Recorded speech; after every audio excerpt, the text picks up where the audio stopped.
नमः। श्री महावीराय नमः। श्री द्वादशांग श्रुत देव्यै नमः। आचार्य श्री आदिसागर महावीर कीर्ति सन्मति सागर गुरुभ्यो नमो नमः। प्रिय धर्मात्मन, आज हम भक्तामर स्तोत्र के अंतिम काव्य का अध्ययन करने जा रहे हैं। आचार्य श्री मानतुंग जी महाराज अपने स्तोत्र का उपसंहार करते हुए लिखते हैं, स्तोत्र स्रजम तव जिनेन्द्र गुणैर्निबद्धं भक्त्या मया विविध वर्ण विचित्र पुष्पं दत्ते जनो य इय कंठगतामजस्त्रं तम्मानतुंगमवशासमुपैति लक्ष्मी।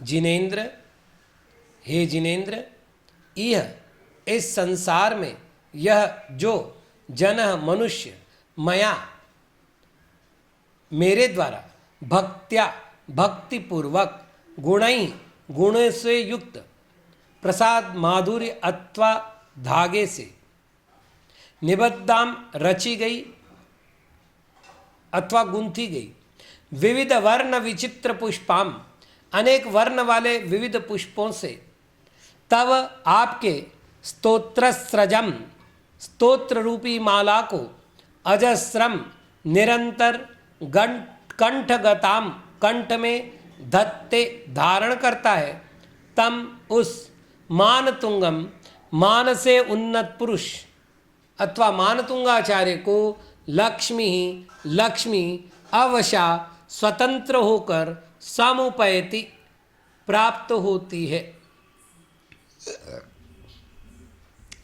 टीकाकार कहते हैं, भो जिनेन्द्र, हे जिनेन्द्र, ये लोके कश्चन, इस लोक में कोई पुमान जनो मया भक्त्या तव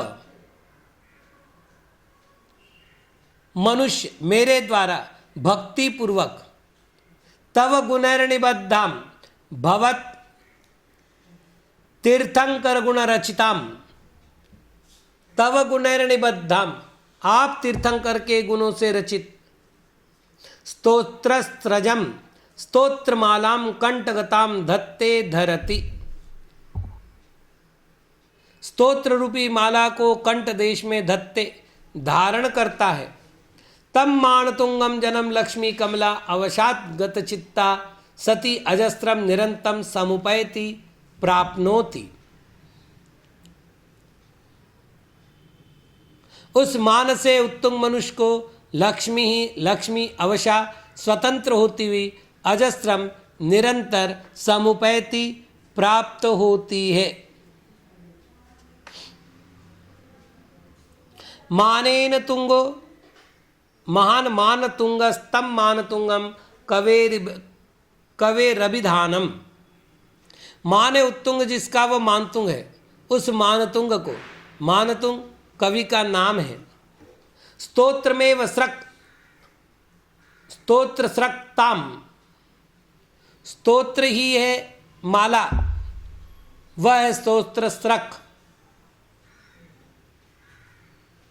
यथा कश्चित गुणै सूत्रैर्निबद्धां ग्रंथितां सदृशां स्रजम कंठमालां बिभर्ति तम पुरुषम लक्ष्मी शोभा समुपैति। जिस प्रकार कोई गुणै ही धागे से निबद्धाम बनाई गई सुंदर स्रजम कंठमाला को धारण करता है, उस पुरुष को लक्ष्मी प्राप्त होती है। कथम भूताम स्तोत्र स्रजम, कैसे प्रकार की स्तोत्रमाला को, विविध वर्णा एव विचित्रानि नाना विधानि पुष्पाणि यस्यां सा विविध वर्ण विचित्र पुष्पाताम। विविध वर्णों से युक्त विचित्राणि अनेक प्रकार के पुष्प जिसमें हैं, वह विविध वर्ण विचित्र पुष्पा है उसको। इस काव्य में आगत मानतुंग इस शब्द के दो अर्थ है। यदि मानतुंग शब्द को संज्ञावाचक शब्द माना जाए तो स्तोत्रकार का उल्लेख करता है, और यदि मानतुंग शब्द को विशेषणवाचक माना जाए तो उसका अर्थ है सम्मान से युक्त पुरुष। काव्य में प्रयुक्त यह पद, यह कश्चित इस अर्थ को ध्वनित करता है। इस स्तोत्र के फल को प्राप्त करने का अधिकार किसी विशिष्ट जीव को नहीं है। जो भी जीव इस स्तोत्र का पाठ करते हैं वे स्तोत्र काव्य में पठित फल को प्राप्त करते हैं, ऐसा अर्थ उस यह सर्वनाम के द्वारा प्रकट किया गया है। इस श्लोक का पूर्ववर्ती श्लोकों के साथ रहस्यमय संबंध है। इस पद्य में भगवान के लिए जिनेंद्र इस संबोधनात्मक शब्द का प्रयोग किया गया है। यही संबोधन दूसरे, 36वें और 37वें पद्य में भी आया है। कर्तावाचक अहम शब्द अस्मत् शब्द के प्रथमा विभक्ति का रूप है। उसके अर्थ में यहाँ मया शब्द का प्रयोग किया गया है। यह तृतीया विभक्ति का एक वचनात्मक रूप है। 8वें पद्य में मया शब्द का ही प्रयोग किया गया था। व्याकरण शास्त्र की दृष्टि से विचार किया जाए तो कर्तृवाचक वाक्य में अहम का प्रयोग होगा और कर्मवाचक अथवा भाववाचक वाक्य में मया का प्रयोग होगा। इस पद्य में श्लेषार्थ में रूपक अलंकार का प्रयोग किया गया है। अतः इस पद्य के दो अर्थ होंगे। माला के अर्थ को ग्रहण करके इस पद्य का अर्थ करने पर इस पद्य का अर्थ होगा, हे जिनेंद्र, मेरे द्वारा प्रीतिपूर्वक फूलों की माला को सूत्र अर्थात धागों से गूंथी गई है। इसमें सुंदर और विविध रंगों को धारण करने वाले पुष्प पिरोए गए हैं। इस माला को जो कंठ में धारण करता है उस उन्नत सम्मान वाले जीव को अवश्य होकर पुण्य का वैभव प्राप्त होता है। दूसरे अर्थ में स्तोत्र की प्रधानता है। तदनुसार इस पद्य का अर्थ होगा, हे जिनेंद्र, मेरे द्वारा आपके गुणों का सहयोग लेकर आपकी गुणरूप माला का निर्माण किया गया है। इसमें अकारादिक विविध वर्णों को अर्थात अक्षरों को पिरोया गया है। इस जगत में जो मनुष्य भक्ति पूर्वक उस स्तोत्र रूपी माला को अपने कंठ में धारण करता है उस उन्नत मान संपन्न जीव को विवश होकर मोक्ष लक्ष्मी प्राप्त होती है। लक्ष्मी के लिए स्तोत्रकार ने अवशा इस विशेषण से विशिष्ट किया है। लक्ष्मी को अवशा कहने का प्रयोजन यह है कि जो पुरुष शुद्ध अंतःकरण से संपन्न होकर जिनेंद्र देव की स्तुति करता है उसे लक्ष्मी को प्राप्त करने की आकांक्षा नहीं करनी पड़ती। लक्ष्मी को प्राप्त करने के लिए उसे किसी प्रकार का प्रयत्न करना अर्थात पुरुषार्थ नहीं करना पड़ता। भगवान की भक्ति से पुण्य का संपादन होता है। निष्काम भाव से की गई स्तुति के प्रभाव से लक्ष्मी का लाभ अनायास रूप से होता है। स्तुति के लिए आचार्य श्री ने अजस्त्रम इस विशेषण का प्रयोग किया है। अजस्त्रम शब्द का अर्थ है निरंतर, बिना किसी अवरोध के दत्त की चित्त की जो धारा एक ही कार्य में लीन रहे उसे अजस्त्र कहा जाता है। भक्त के मन में निरंतर परमात्मा का निवास होना चाहिए।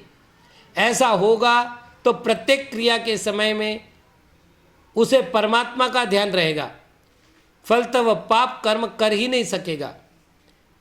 इससे चित्त में अपूर्व जागृति होगी, जीवन में पवित्रता का संचार होगा। भक्तामर स्तोत्रम अतिशय शक्तिशाली है। मेरी दृष्टि में दिगंबर जैन श्रमण और विद्वानों के द्वारा लिखित लगभग 500 से अधिक स्तोत्र पाए हैं। उन सभी में सर्वाधिक प्रसिद्ध, प्रिय और प्रभावशाली स्तोत्र के रूप में भक्तामर का नामोल्लेख पाया जाता है। इसमें एक कारण तो यह भी है कि इसमें किसी प्रकार की गई वर्ण संयोजना ऐसी है जो प्रत्येक वर्ण और प्रत्येक पद को मंत्र बना गया।